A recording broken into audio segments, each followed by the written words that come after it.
Welcome to the Church Brand Guide podcast. My name is Michael Persaud. This is the podcast where we want to serve you as your virtual communications director to provide clear communication strategy because we believe that confusion is the enemy of your vision. Hey everyone, welcome to the Church Brand Guide podcast. I'm here today with our guest, Pastor Christopher Georges, and we're going to talk about this idea of a brand and how to create a new brand. What does that look like? How do you implement it? How do you introduce people to it? What's the process of doing that? Pastor Chris has been there and done that, and we actually worked with him several months ago to go through the process. And he's gone through that process. And at one point I was like, hey, Pastor Chris would be a great person to share. What does this look like for any of you that are out there that are looking to go through this process? Like, how does it look like to introduce something new to a congregation? And he's going to talk about that today. So Pastor Chris, welcome to the podcast. Well, thanks so much, Ryan. Appreciate it. I'm excited, a little nervous, but I'm excited to come out and to kind of share my story with you, and appreciative of you and what you've done for us. It's been tremendous. Thanks. It's been great. Such a great experience to work with you and learn about the church, Fullness Church, and what's going on in the area, what your vision is and how you want to impact the area that you're in. Why don't you tell the audience a little bit about who you are, and then just a little bit about Fullness Church. Okay. Well, again, my name is Chris Georges. I have been really with my church since I was born, since I was a little kid. My father started our church 35 years ago, and we started it in the living room of his home. And I remember us, putting the chairs out in the living room while he was preparing to preach. And I remember my sister's room was the nursery, and so I've been really with my father from the very beginning. I started playing the piano when I was 8 years old, and so at the age of 8, I was actually the minister of music in my church. And so all throughout the years, I love serving my dad. I love being there for him. One of the things I said that I never wanted to do was to be a pastor, right? I saw what he was going through. I was cool with serving him, but I never wanted to be what he was. And then in 2016, my father, he got ill, and he called me to the hospital room, and he laid hands on me, and he ordained me to be the pastor of the church. He passed away 2 weeks after that. And ever since then, I've been pastoring, trying to figure out how to lead this congregation. And it's been a journey. I would say it's been the hardest job I've ever had and the most rewarding job I've ever had. And so it's as if God knew what my desire would be. And I'm happy, and I'm glad to be doing what God has called me to do. That's an amazing story. Wow. Sounds like a movie. Wow. Thanks. Yeah. So how's the transition gone for you in stepping into that lead pastor role? Well, I would say when I became pastor, I felt very inadequate. I remember that first Sunday I preached, and my brother, he's actually a preacher too, a pastor too. And I called him up. I said, Alvin, I said, I just preached Sunday. You mean to tell me I have to do this every week? And I realized that this was an ongoing thing, but not only that, but I had to also figure out how to deal with the church administratively. And so there were two things I had to learn how to do. I had to learn how to preach, and I had to learn how to manage the church. But then there's some other things that I've discovered, as taking over what I consider a legacy church. I had to figure out how to honor the past. Then I had to figure out how to manage the present. And then I had to prepare us for the future. And as I was praying, and I began to pray and ask God to show me the vision of what we are to become, we were a different church in the visions that God showed me than what we were at that time. And so my question to God was, how do we get from where we are to where you have shown me? And so that transition, we're still in that transition phase, but connecting with you and helping us with the brand has really kind of catapulted us towards that church that God has been showing me from the beginning. So what was the biggest struggle that compelled you to reach out to us to basically get a new brand for the church? The biggest struggle really for me was that I knew that there's some things I didn't know, and perhaps admitting that I didn't know what I probably should know, and maybe there's somebody that can really help me. But then also getting other people within the congregation to understand the importance of us taking this step. That was real hard, because for the most part, the question is, okay, we've been in church for 35 years. Why do we need to change? And now here's this new pastor telling us, okay, we need to change.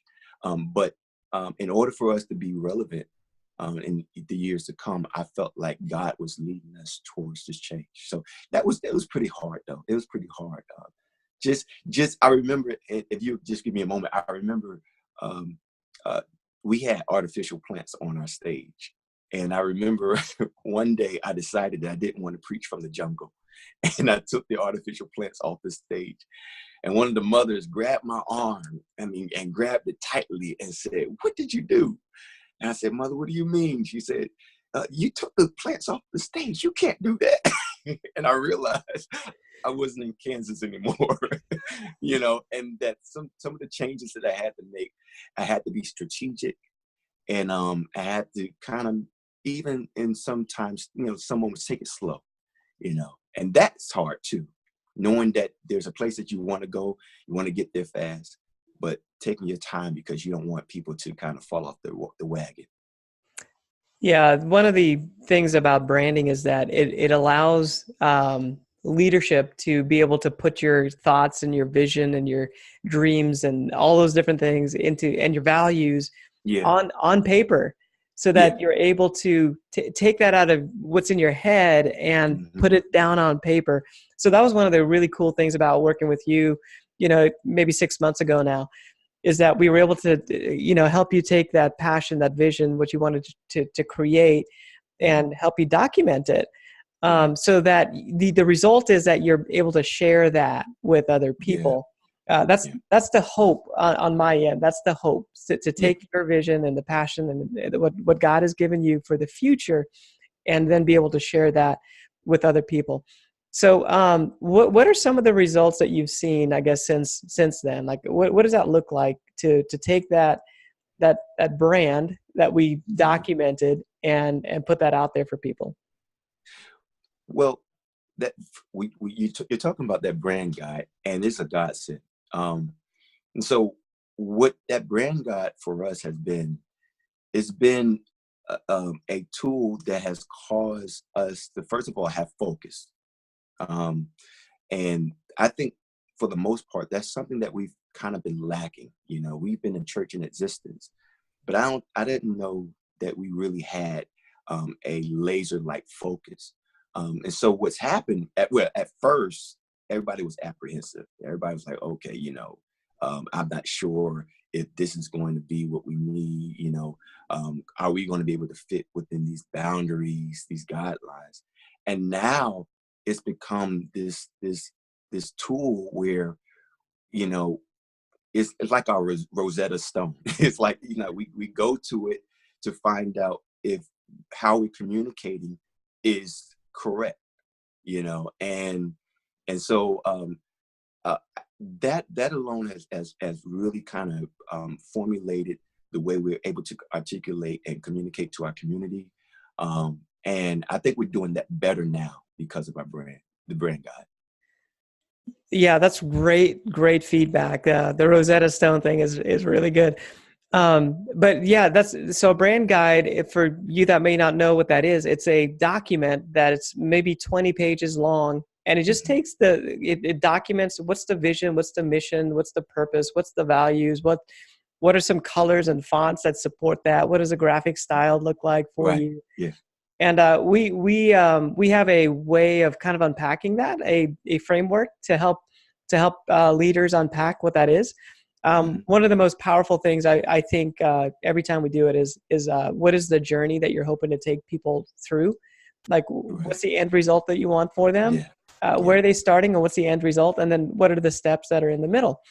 And so we help you walk through that, and we document it so that you're able to have that as a Rosetta Stone, as a guide. Let's do a little bit of a reset. What type of church is Fullness Church? Can you explain what Fullness Church is like? Okay. Well, we are a predominantly African American church. We're a charismatic church. Um, Again, we've been in existence for 35 years. Um, we are a multi-generational church. So we have infants and we have grandparents and in some cases great grandparents. I'm right in the middle, right? So I'm trying to figure out how to balance that out between the youth and the older ones. But we are a loving church, and we are a growing church. And you know, one of the sentiments, a lot of people when they come to our church, they say when they come to our church, they actually feel love, and they don't get that everywhere. And so, you know, I'm so proud of our church. I'm proud of the journey that we have gone through, but I'm also proud of where we're going to go. Yeah, that's great. We've applied this to all different types of Hmm. churches, and Yeah. it just works. It just helps get clarity, Yep. like you said. It's about being laser focused. So I talked specifically about the describing a journey that you might have for people, and part of that process is discovering a language or implementing a language, a way of talking that everybody can say the same things Yeah. and be able to know what we mean when we say that. Um, Yeah. so as a leader, you're able to basically duplicate yourself Hmm. a little bit more easy because it's not just in your head; it could be in other people's minds as well. Yeah. So I don't know. Is there any insights that you can give of how maybe you've used some of that to make some decisions or tweak some things around the church in the last several months? Well, I would say this. Well, right now, what we're doing, and God blessed us because because of our growth, we're able to have some resources to do some of the tweaks that you're talking about throughout the church. This is what we're getting ready to do. We're getting ready to strip down our hallway and simply put up um, the our culture, on the wall, pictures and the different phrasings that we're picking out from the brand guide, just so that we can actually um, give people something to actually see on a consistent basis, and they can actually be reminded this is who we are, this is what we do as a church, you know this is what we do to reach our community. Um, we are getting ready to change our carpeting. It's something small, but it's real big. So with changing our carpeting, one of the questions that was asked is that, what color are we going to change the carpet to? Well, now we got a brand guide. So we can go and we say, look, let's pick these colors out. We're getting ready to change our church sign in the front of the church, our marquee. Um, the brand guide, it just saves us a whole lot of trouble. Now let's just do what we see in the brand guide. Let's use these colors. Let's use this logo. Um, and so those little tweaks, those little things, that brand guide's really helped us. It really helped us, and it's helping us. And I'm just excited. We created T-shirts with the logos and stuff. I mean, it's crazy. It's good. It's awesome. Everybody's been really, really, really now excited about. Okay, we have new T-shirts. We have a new church. We have new decoration things that are happening in the church. It's real. There's an excitement. I wish I could express to you the excitement that's happening in our church. Even within the last 4 weeks, it's just been crazy. Can you tell us what you did to introduce some of this? Like, how did you unpack some of this to your team? Yeah. So I shared with you earlier that some change I had to do slowly. Um, I wanted to go a little faster, but I felt like God was pacing me. And one of the first things I did is I had these major conversations with some leaders. The first one that I really had to talk to was my mother, right? And so I sat across the desk from her, and I began to share with her. I said, Mom, look, this is what I believe God is telling us to do as a church. And I'm even believing that God is telling us to change our name from Fullness of the Spirit Ministries to Fullness Church. What do you think about that? And I was prepared for something, that was going to make me brace myself. But she said, you know what, I can see us doing that. And I knew that her being in my corner was going to make everything else easy. The second conversation I had was with my family, because my dad started the church. And so my brother and my sister, they were a real big part of the church. So I had sat across the kitchen table with them, and I began to talk to them about it. And then I began to talk to our elders in the church. Then I began to talk to several of the influencers that are in the church. A lot of the younger ones, they were really excited. They couldn't wait. The older ones, they were a little apprehensive, but I think there was a sense of, I think internally they knew that something needed to happen. And so they were trusting me.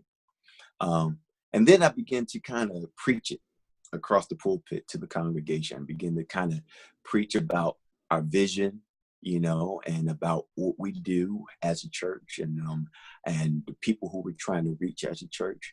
That took some months. It took longer than I thought it was going to take, because every time I said, okay, now God said, no, not yet. And so I was really, waiting on God to release us to go and just turn the switch.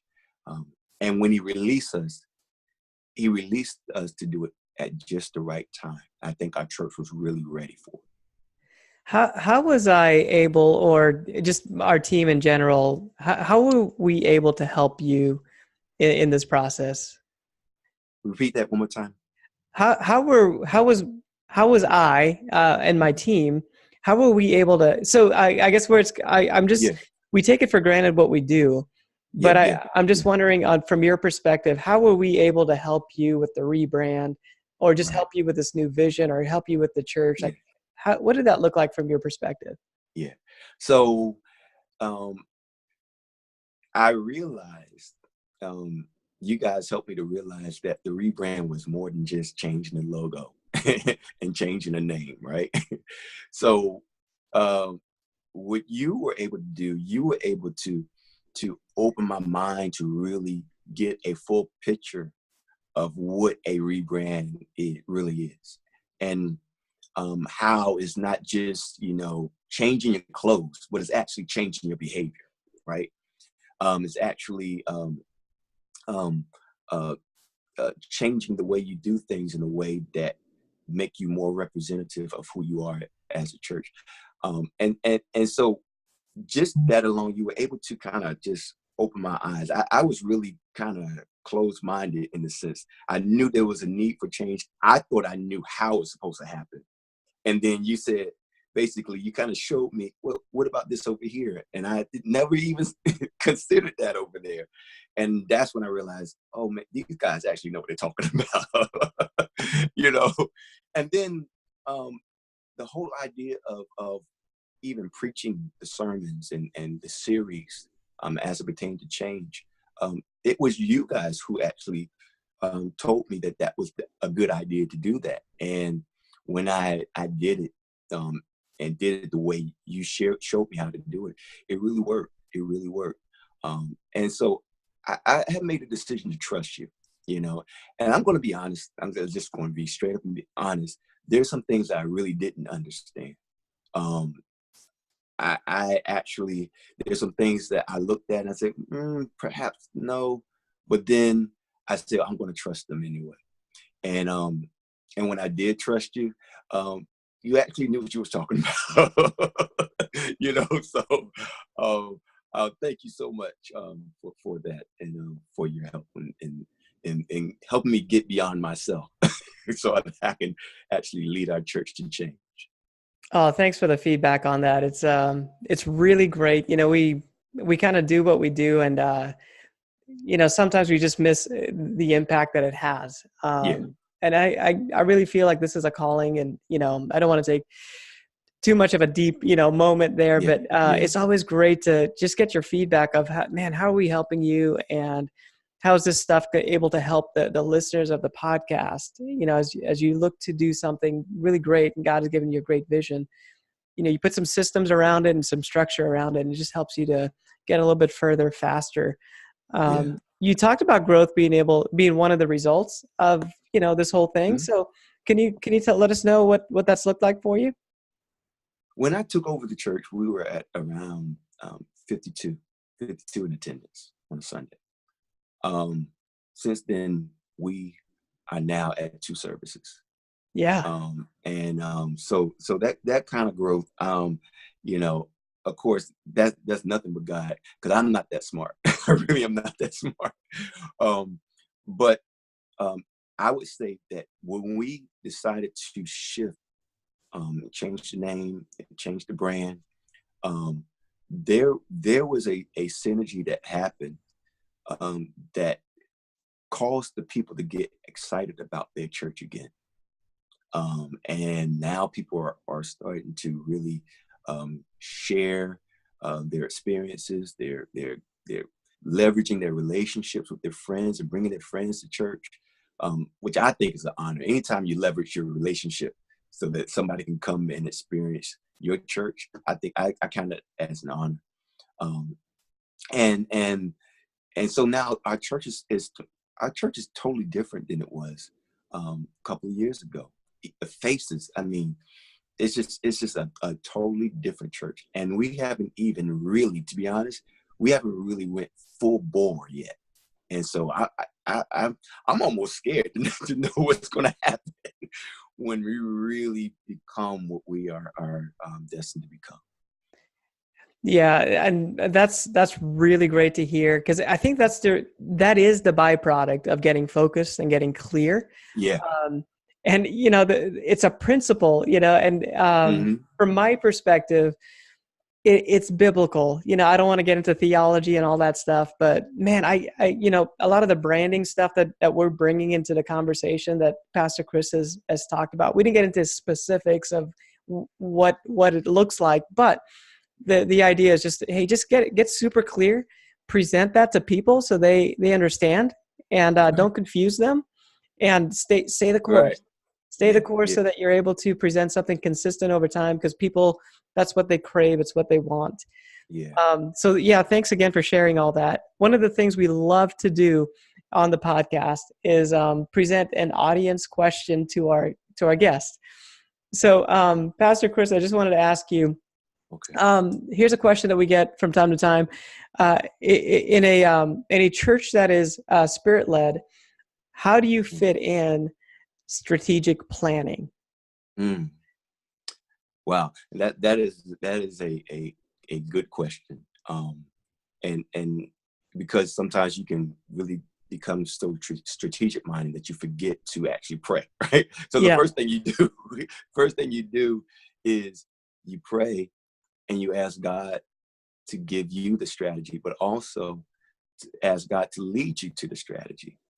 Because there's some things that you don't know, but there's some things that other people know. Um, I'm reminded in the Bible where God tells Abram, before he's Abraham, before he changes his name, he tells Abram, said, look, I want you to leave your family, leave your kindred folk, and go to a place I will show you. He doesn't even tell him where he's going to go, but he says, I want you to leave what you're familiar with, to go to a place that you have never seen before. And sometimes, as pastors, we get so focused on where we're going, and the vision, that we really don't consider that there's some things that we have to let go. And I think part of the journey is knowing what you're willing to let go of in order for you to pursue what God is taking you to. Um, and so, if we're going to hear from God, um, then part of the strategy is, God, okay, what are some mindsets that I got to let go? What are some some thoughts and some ideas that I have to let go? What are some ministries that I have to let go? You know, and in order for me to go to a place that I haven't even seen yet, but I know that if I walk by faith, it's going to be better than where I am now. Um, Perhaps that can help. I'm not sure if that answers the question totally, but you got to start with prayer, and then you got to be willing to allow God to tell you to do things and give and present a strategy, and you actually do them, even if it doesn't seem comfortable. Yeah, that's really good insights on that. And we, man, the way I feel about it is that God can help you plan. Like Hmm. God is not resistant to planning or strategy. He's not, he can help you plan, and he can help you put together a good game plan for something. But then, we can be open-handed about it. And Yeah. if God wants to change that, well, that's totally fine. Right. But at Right. least we have a plan. And Yeah. I think what I found is that as a leader, man, when you have a plan that you can present to other people, they're Yeah. more willing and able to help you execute it, versus like maybe you're just kind of going and winging it, and people aren't too sure what's going to happen next. Yeah. Yeah. Yeah. You're so right on that. You're so right on that. Um, and I think, and you're so right. As a leader, um, it's important when the people say, "Where are we going to go?" You actually able to tell them, right? Um, I think for me, because leadership is, first of all, leadership is hard. It's anytime you lead, and when you try to lead your own family, it's hard. Try leading a congregation. Leadership is hard. Everybody have their own ideas, right? Everybody have their own opinions. Everybody have their own way of doing things, and how they think they should go. But when you're able to come to them and after prayer, and you're able to come to them with a strategy and say, "I believe that this is what God is telling us to do." All right, and that right there, it just being able to present that plan is something that's going to really help you lead in a more powerful way. And the way we hope to serve Pastor Chris or any other person that we come into contact with, or even with this podcast, is we want to provide. Man, I just want to provide some systems to help you work through that. Sometimes you need an outsider perspective. Yeah. You need some Yes. things from the outside to help bring it into your world, to then put some order and some structure into your ideas that you already have. Yes. It's not about changing, what God's told you. That's not the idea. Just, hey, let's just document it and put some structure behind it. So Right. then you have a great tool to then be able to do what the thing that God has called you to do. That's it. Um, That's it. is I guess, Pastor Chris, any last words based on what we've talked about here today? I just, again, I'm so appreciative of you, Michael, um, and um, and the vision that you have in helping churches, um, because of the work that you're doing. You're allowing us to be able to reach more people than we ever reached before. So this is real ministry. What you're doing is real ministry, and I'm so glad that somehow I can't even remember how we got connected, how I found you, but I'm glad that I did. I think God led me to you guys, and I'm just so proud to be connected to such a man of integrity, and such a God-centered company. In Persaud Creative. You guys are really tremendous, and I look forward to some great things that God has for you guys. Man. Oh, thanks so much. I really appreciate that so much.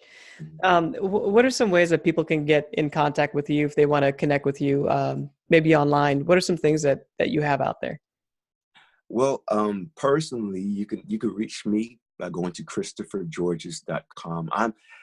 I shared that I've been playing the piano since I was 8 years old. So I'm basically, before I became a pastor, I was a musician, and I was the minister of music at my church. And one of the things that I did was I created um, instrumentals and prayer music for people to pray to. And for some reason, God shared with me, told me, said, put it online, put it out there. And I did. People from all over the world, they have been experiencing the music. And so if you want to experience prayer music for yourself, for your own private devotion, You can go to christophergeorges.com.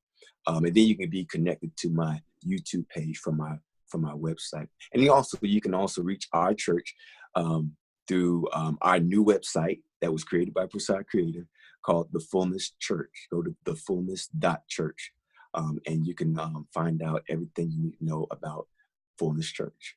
Hey, thanks, Pastor Chris, for sharing that. I just on the back end of the podcast, we're going to wrap it up. But man, it's been such a great honor to work with you and your church, and I absolutely love hearing about how you've implemented and how it's helped you as a pastor, as a leader, to get you where you want to go. Like it's really encouraging that we get to be a part of that, and it makes me want to just do it more. So I really keep doing it, man. Keep doing it. I appreciate it. Thanks for being on the podcast, Pastor Chris. Thank you, Mike. I appreciate you, man. My hope is that this podcast is a help to you. There are 3 ways you can support this podcast. One is to subscribe. Second is to share it so other people can be helped by it. And the third way is to leave a review.